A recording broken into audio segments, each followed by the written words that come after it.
at this time, right? Is a younger teen, 18, 19. And so like, it's like, what in the fuck is happening? How is it that a guy like myself, who's in shape, decent enough looking, does all the things for them? Yeah. Why did they treat it like fucking trash? And then they know I would be interested. They fucking know it.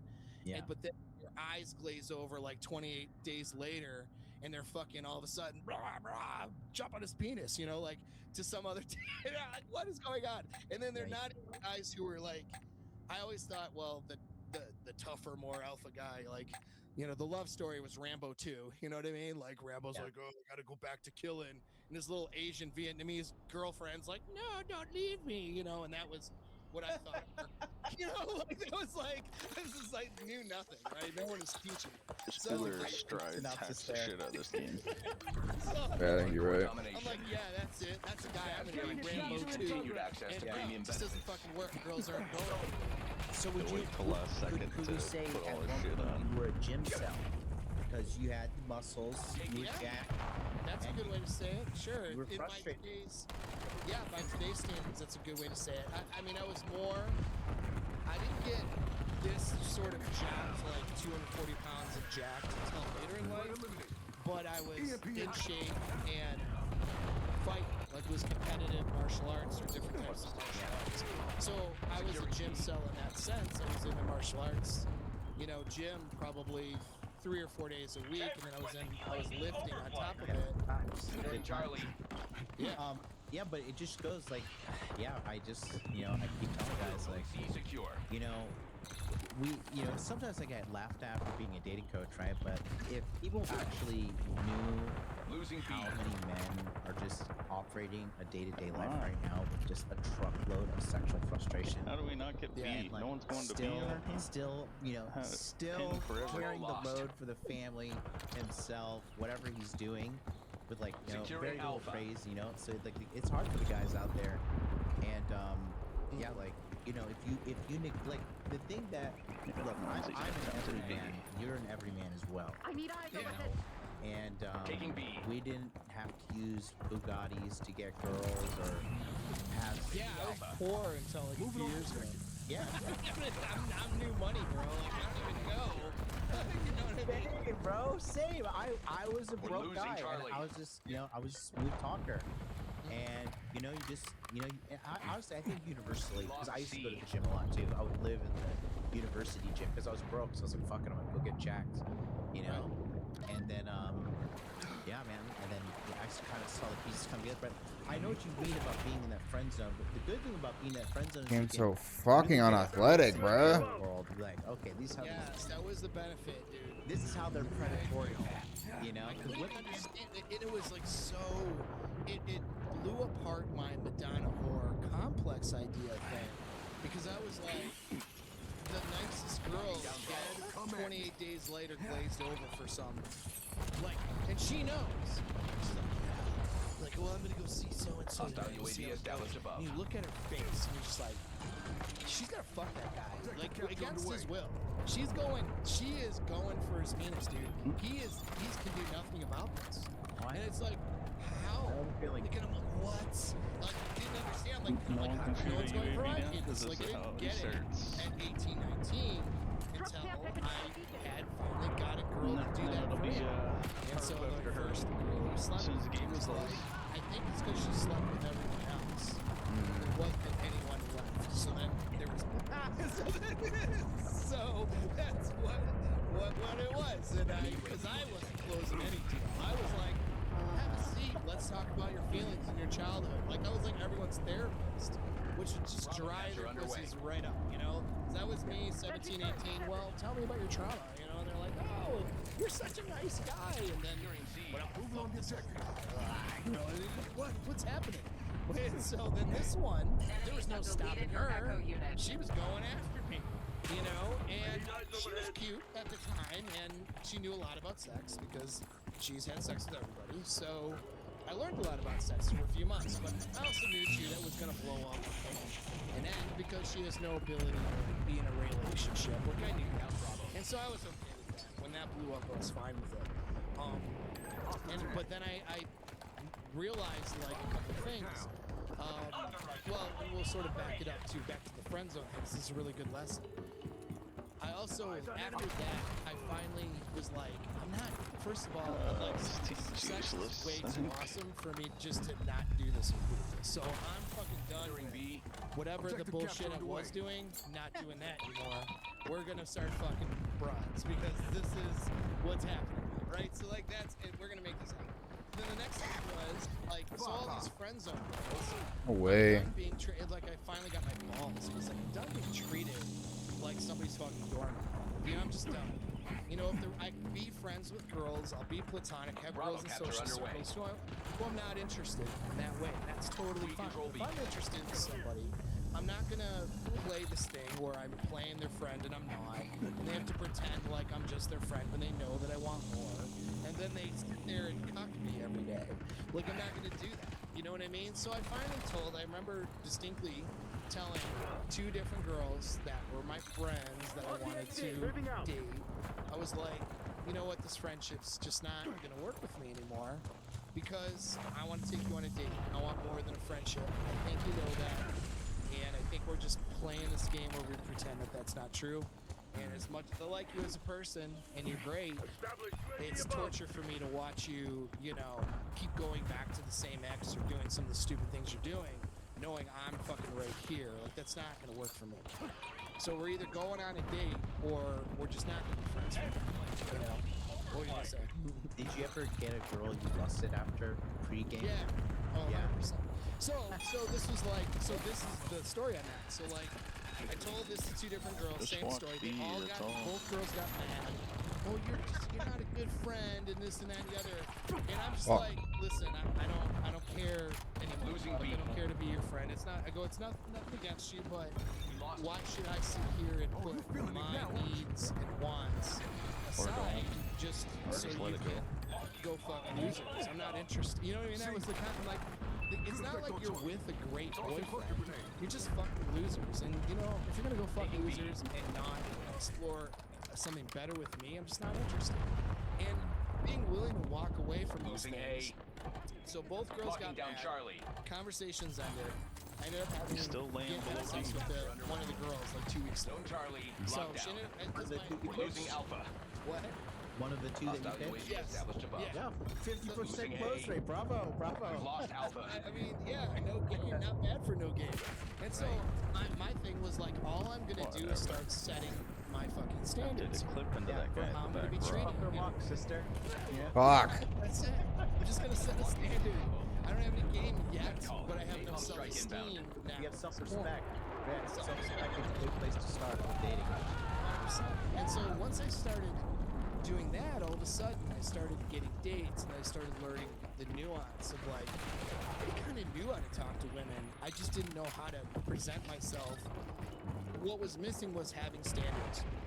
When you don't have standards, when you placate to women, when you're simping, especially simping right now, you send the most unattractive signals to these women because their brain is wired to not mate downward. So like, if you just can be a person who is not below them just by setting your standards of how you expect to be treated, not something for them, all of a sudden, like, you're not below them, right? You're either, you could be above them.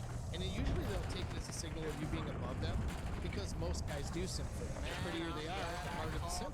And more people click it. So Go as soon follow. as you're not doing that, you just send a signal right away that you're hypergamously a better choice and worth me. Yeah. We're losing Charlie. It's so easy that guys have to do it mentally. And so we started learning. Damn. And it's so rampant nowadays. It's like a norm. Oh, it is. Even these streamers, these crypto guys. Oh my god, bro, they're ruining the game for everybody. You know? Because you know what it is, dude? I really think, this is a little aside, but I really think a lot of American guys have mommy issues. I really think that's, They do. that's a very American-centric thing. We should do an episode on that.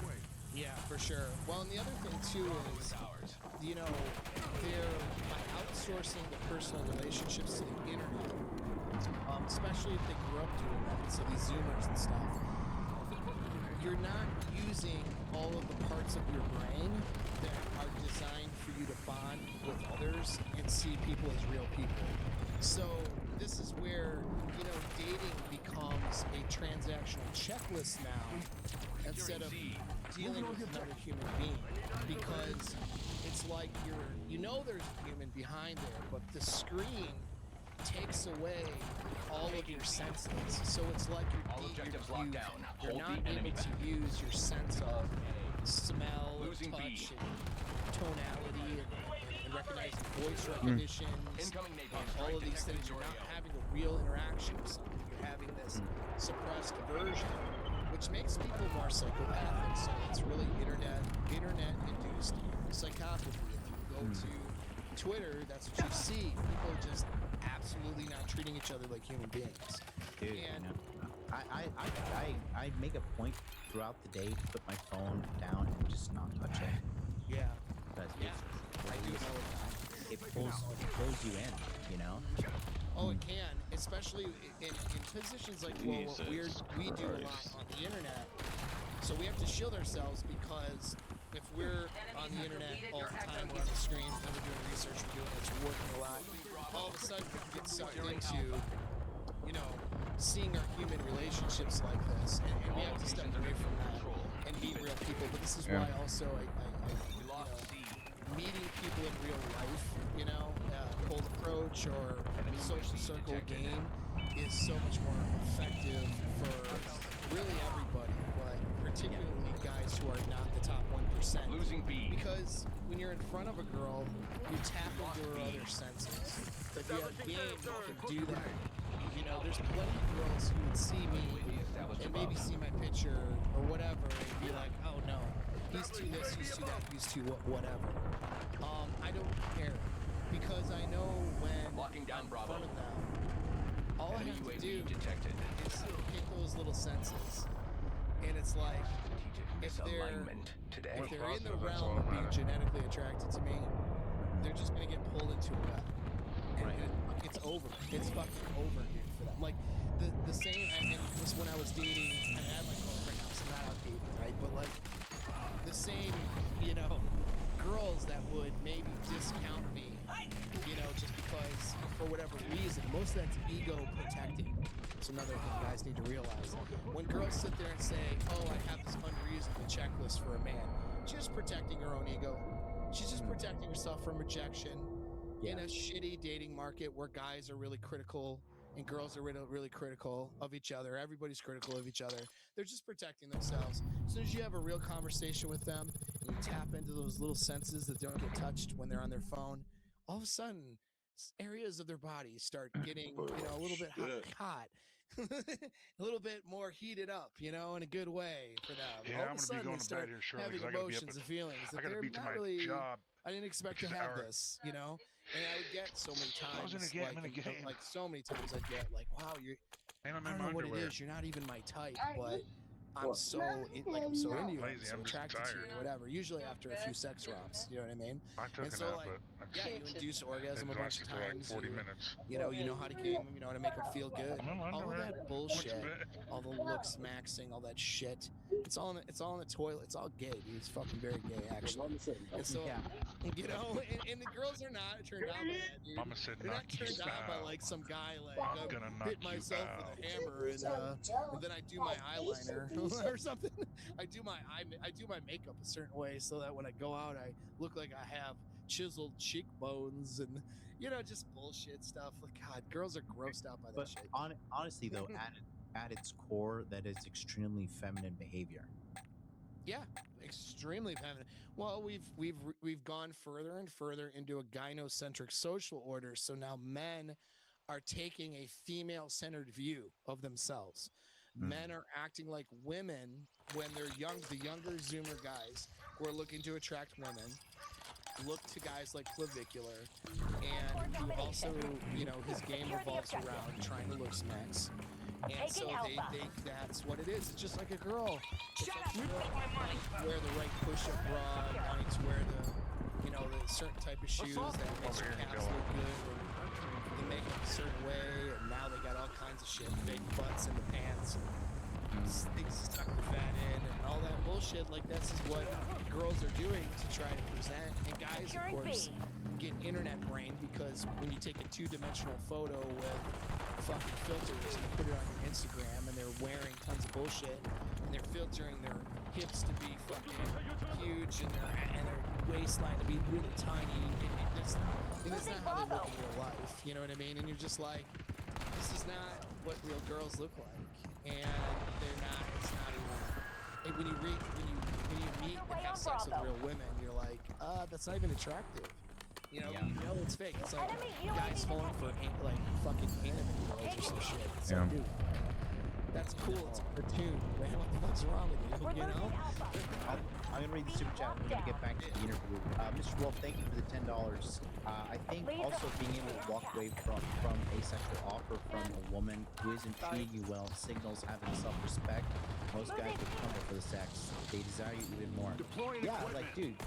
Yeah, look. If a woman is doing some shit that annoys you, and you're like, hey, listen, this really fucking annoys you, because you know, it's funny that the early success that you do have was rooted in training. Equipment. Yes. 100%.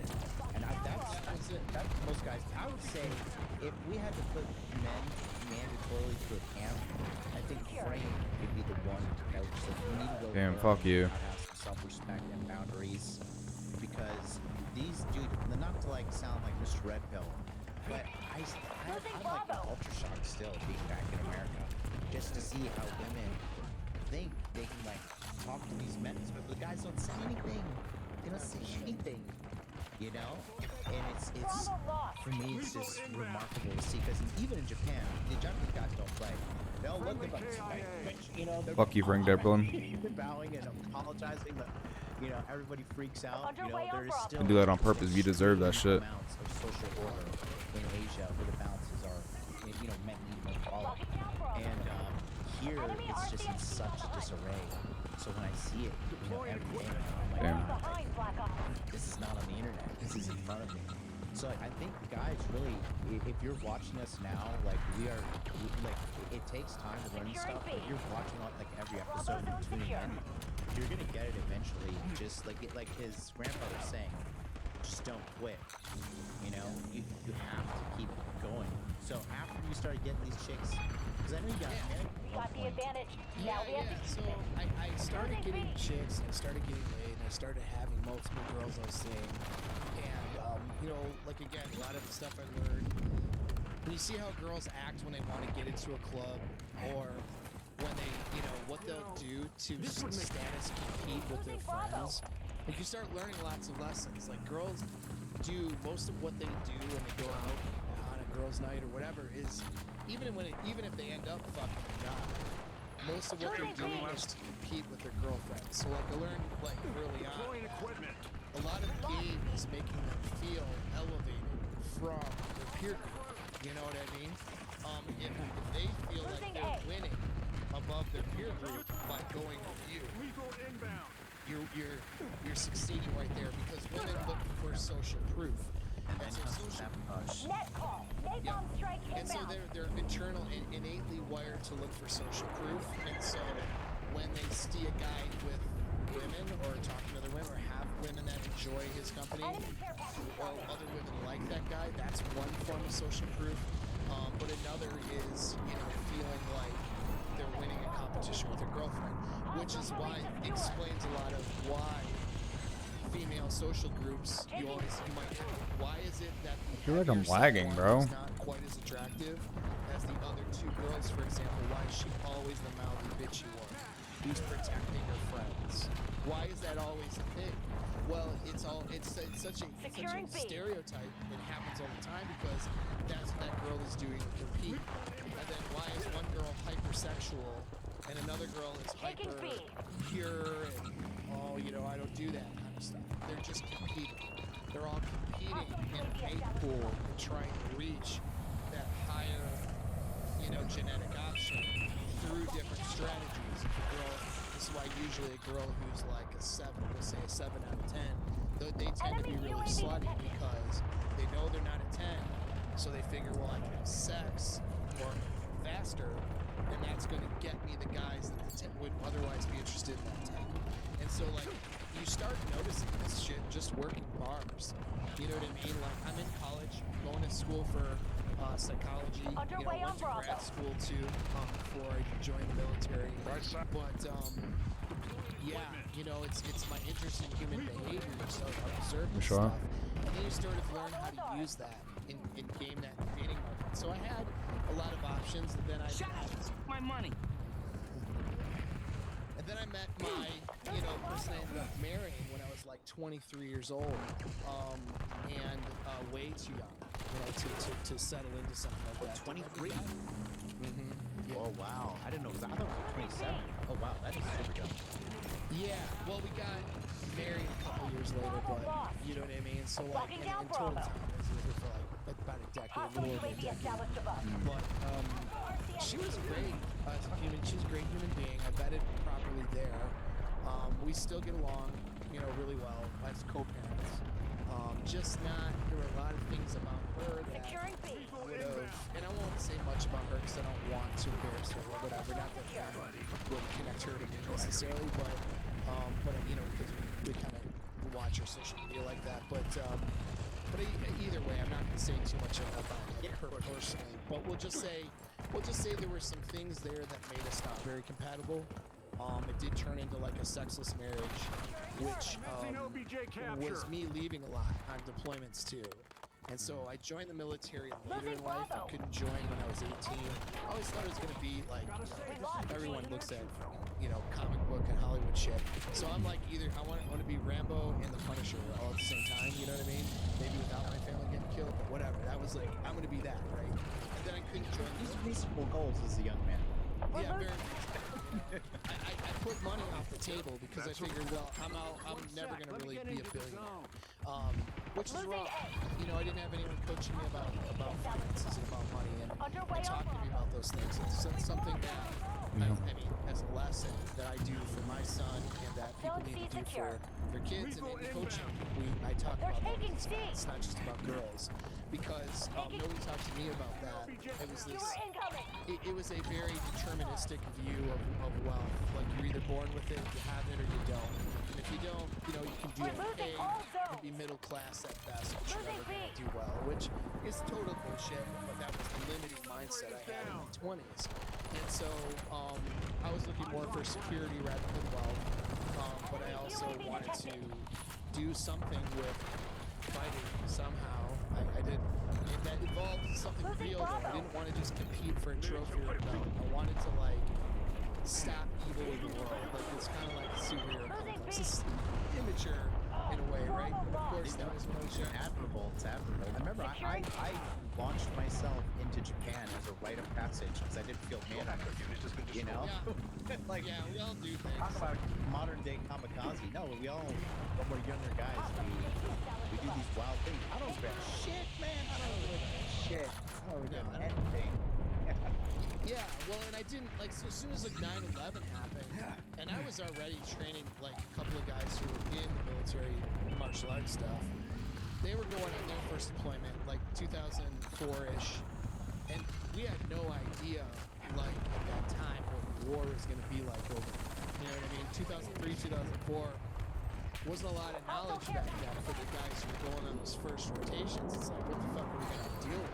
Are we going to deal with a chemical attack? Am I going to have to... I was teaching guys knife fight. It's like, what if I have to knife fight? It's stupid. They're not Enemy UAV but like, detected. we didn't know. They didn't know shit. Like, what if I had to?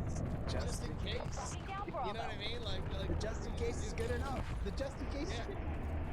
Yo, so it's very wild times, you know, the way we thought of shit. And then these guys just got in back. case. The just in case turns into like, I wish a motherfucker would. You know? Well, seriously. And I was into shooting too. I got into shooting later in life too. So I always felt like I missed out. And then a friend of mine was like, hey, he had gotten back from his deployments. He had gone to recruiting because he blew his shoulder out, so he couldn't, you know, serve on the teams and stuff anymore. And he was like, hey man, I can get you in. I got a doctor who will waive psoriasis. It might take some time, but if you like, I can get you in. So I went through that process.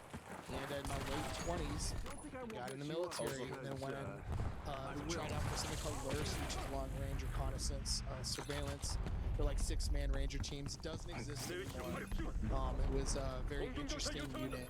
And so it was, ended up deploying a few times. Do you know what I mean? It was set between 07 and 09. Was in Iraq, they lost. Afghanistan and all that. So like, so just ended up deploying a few times and got to get a feel for what that was like. It was awesome. Fucking loved it. You know what I mean? But the wife, I was leaving a wife because the air sucked, and so I'd be like, well, all right, I guess I'm going on another training, or I guess I'm going on another deployment. Like, get me the fuck out of here.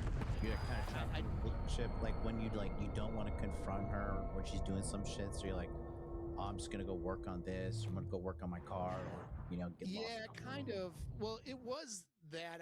Although I had no problems confronting her on things, but when it came to the sex and the lack of sexual connection, I didn't know how to navigate that. I was into sex so much, and before I got married, I was having lots of sex. And then when I got married, I was having lots of sex, and then all of a sudden that dropped off over, and I couldn't figure out why. Now I know exactly why. And I know exactly what you need to do to prevent that. This is why a lot of guys come to me with that problem, and they usually get their wives. They either get their wives back, or they're so far gone that they know that they can't, and they move to a divorce, but they have the reassurance that it's dead. But most of the time, they get the wives back. I got mine back in the bedroom before I broke. I was actually the one to break it off at the end of it. But I had gotten her back into a very sex positive relationship where basically I run any of my relationships what we would consider the porn term would be free use, but I don't know how those porns work, so I really don't watch porn like that. But basically you don't say no, right? So if my girlfriend's horny and she wants sex, we're doing it. Like there is no, I'm not tired or headache or nothing. Something's happening, right? And vice versa is true. There is no.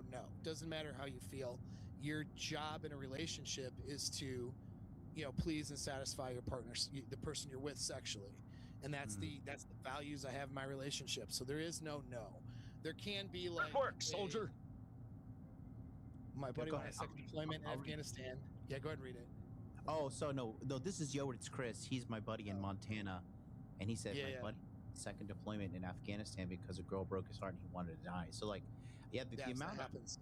Yeah, it's real out there. This is right. This is live right now, folks. So like, we're trying to shine light on it so men can have awareness and know like there are answers out there. Oh yeah. It's good to hear just I think perspectives rather than lessons, maybe, if that makes sense. But a lesson through perspectives, if you will. But so on the deployment thing, so a very common theme or archetype for military guys, police guys too, a lot of cops, is they have a sort of this self-sacrificing ideology. They believe that they have to go fight for the tribe. It's ingrained. It's something genetic about us that says I gotta go put myself in danger to prevent danger from happening to my tribe, right? And so these are the guys who go on deployments. These are the guys who join not for college money but to go to war, which is what I did. And they, whatever level they're at, whether they're just infantry dudes or or whether there's some sort of special forces, special operations or whatever. It doesn't really matter. It's just that mindset of wanting to fight and wanting to put yourself there. And a lot of police think that. Not all of them, but a lot of them think I'm putting myself in harm's way. So they become very confused when a girl discards them. It's this. There's a mistake that alphas don't get discarded. That's not true. Because alphas tend to have a high vasopressin response. So what makes an alpha is a higher testosterone level, right? So having high testosterone and being responsive to competitive situations and then having an ideology or a genetic drive to want to protect or put yourselves in harm's way and that competitiveness, that's a high testosterone man. Well, what allows men to pair bond with women is not just oxytocin, but vasopressin. Vasopressin is more hyper-responsive with higher testosterone. You see, what's the testosterone levels that create the response system for vasopressin, which can make a guy highly protective. You know what I mean? Highly protective, highly territorial. That's the German Shepherd. You know what I mean? He's gonna fucking bite someone's nuts off if they fucking cross into his yard. That kind of a person. And then they're possessive over their women. They're possessive. And so then when that woman leaves him because he didn't have the game skills to manage the relationship, or he picked a shitty woman, he's highly confused. And his first response is, oh, I don't have any mate value, I guess. I better just throw myself in harm's way in hopes that, you know, I better put myself in a position to die for my tribe. And that's very common. And if a guy doesn't have that opportunity because he's done his deployments, he tends to turn to drugs or self-selecting, which is taking yourself out of the gene pool. Why that incidences of guys taking their lives in the military are so high, you know, because it's something that's ingrained. So don't think like, oh, you know, only weak betas get broken up with. That's not true. There's a lot of reasons women cheat. One of it's just proximity. The alpha guy that isn't there, and she feels like she needs somebody there, so she'll go with the beta guy. That's a mate strategy. You know, women have a dual mating strategy. Sometimes they're committed to the beta, which is what we normally see in like those marriages where she commits to a guy that she's not that excited about, and then she has an alpha either in her head or in her past, or perhaps the personal trainer at the gym or the tennis coach, you know what I mean? And then she cheats, whatever. We see that all the time. But we also see where a girl does go with the alpha guy, but then the alpha guy is not there. He's absent. He has to go make fucking money. He has to go travel overseas on business. Or he has to go on a deployment, you know?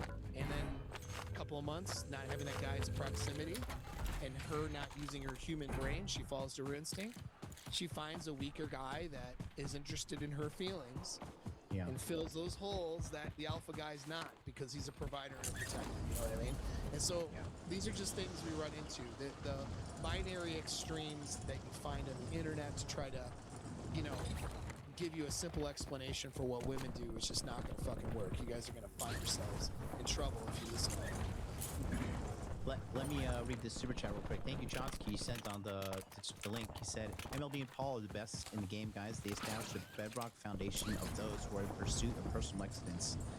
Subscribe to MLB's Telegram group, 9 p.m. Friday. The guide is dropping, and on June 10th, no, it's July 10th. Tune in to Fresher Fitness episode. This guy runs a marketing agency, so beautiful super chat. Thank you so much, buddy. Oh yeah, dude. Appreciate the love. Because, yeah, if you guys want to send super chats, go ahead. We'll read them on the screen. So now you ended the relationship, and then now this is like the birth of the beast, or like what like how old are you? Yeah. So now we're getting unleashed. So what happened in the relationship? And this is, I'll just hope that she doesn't listen to this. She doesn't listen to my show for reasons, but either any, like my girlfriend, any other women, still fucking listen to this. Anyway, all right, so like Her face, bro. what? I didn't say that. No, I don't care. I'm very honest, very truthful. They don't always want to hear the truth, but they're gonna get it. You know what I mean? If they ask the right questions, they'll always get the truth from me. Because I don't care. You know, like I'm gonna tell the truth, even if it doesn't make me look good or whatever. And so at any rate, my wife at the time shit tested me in the relationship. When I finally got back from a series of deployments, couldn't kick this can down the road anymore. I finally started confronting her on the sex. I started being like, what the fuck is going on? Like, I don't understand. My friends are coming back from deployment, and their horse that they're not married to, the bartender that they used to bang, or their fucking their little girlfriends, are jumping on their fucking dicks. You don't want to have anything to do with me. You don't even fucking take care of yourself. Like, what in the hell is happening? And I'm just confronted her on, like, what the fuck? And then that turned into an argument, and then that turned into her basically saying, well, listen, you just are gone so much, I just don't feel it. And if you need to get something else, you need to get it from somewhere else, go right ahead. So she said that. And then the next day, I had a 23-year-old in a BDSM dom sub relationship. Like it was like 24 hours. I was upset. At first, I was upset. And I wish somebody would. Like you're like, I wish my wife would tell me I could Like go where? bang some young 23-year-old. Where did that audio go? Like the You were footsteps. ready. She meant it. I'm sure she meant it as a shit test. I'm sure it wasn't real. But I know. It's so bad though. Anyway, I finally had enough. And I said, fuck this, you know? And at the time, I had gotten off active duty and I was, you know, trying to build a business. I had an adopted son now that was a couple years old. And I'm like, I'm now domesticating my life. Well, I'm not domesticating my life into a sex-free life. So we're either figuring this out. And when I approached her, I wasn't like, give me sex, I'm a weird incel. You know what I mean? It was never like that. It was just like, what's going on? Like it was like questions. Like I don't understand why you're like this. Like why you're not attracted to me. Like I was, you know, at Fort Bragg and different places, having to leave places early so I wouldn't accidentally cheat. You know what I mean? Because girls were very interested in me. And then I'm like, fuck, dude. And I got this woman at home that won't sleep with me. I couldn't understand it for the life of me. Now, I do understand it a lot now, but I didn't understand it back then. I was asking questions, and instead of having a productive conversation, she just shut it all